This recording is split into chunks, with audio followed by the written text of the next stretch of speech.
ఈ సర్వేలో నమోదైన కుటుంబాల ఆధారంగా రాష్ట్రంలో 3,54,77,554 మందిని సర్వే చేయడం జరిగింది. ఈ మొత్తం సామాజిక వర్గాల వారీగా సంఖ్య ఈ క్రింది విధంగా ఉంది అధ్యక్ష.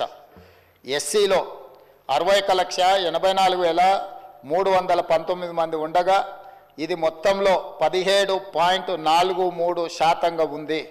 ఎస్టీలో 37,05,929 మంది ఉండగా ఇది మొత్తంలో 10.45% ఉంది అధ్యక్ష. బీసీ ముస్లిం మైనారిటీ మినహా 1,64,09,179 ఉండగా ఇది మొత్తంలో 46.25% ఉంది అధ్యక్ష. ముస్లిం మైనారిటీలో బీసీలు 35,76,588 ఉండగా ఇది మొత్తంలో 10.08% ఉంది అధ్యక్ష. ముస్లిం మైనారిటీలో ఉన్న బీసీలను కలుపుకుంటే మన రాష్ట్రంలో మొత్తం బీసీలు 56.33% ఉంది అధ్యక్ష. రాష్ట్రంలో ఈరోజు ప్రభుత్వం అమలు చేస్తున్న బీసీ రిజర్వేషన్లు ABCDE ఈ అన్ని గ్రూపులలో 56.33% ఈరోజు బీసీ జనాభా ఉన్నదని చెప్పి నివేదిక మనకు తెలుపుతున్నది అధ్యక్ష.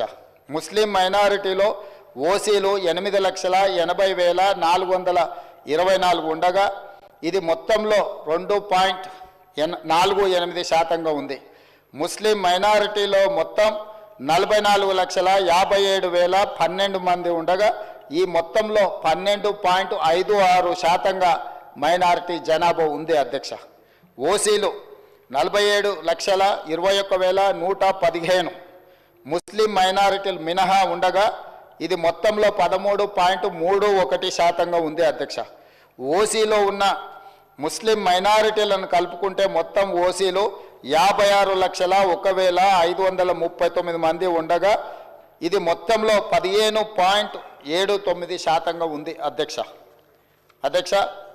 ఈ సర్వే ద్వారా సేకరించిన డేటాను షెడ్యూల్డ్ కులాలు, షెడ్యూల్డ్ తెగలు, వెనుకబడిన తరగతులు మరియు రాష్ట్రంలో ఇతర బలహీన వర్గాల సంక్షేమానికి విధానాలను రూపకల్పన చేయడానికి ప్రభుత్వం ఉపయోగిస్తుంది. ఈ చర్య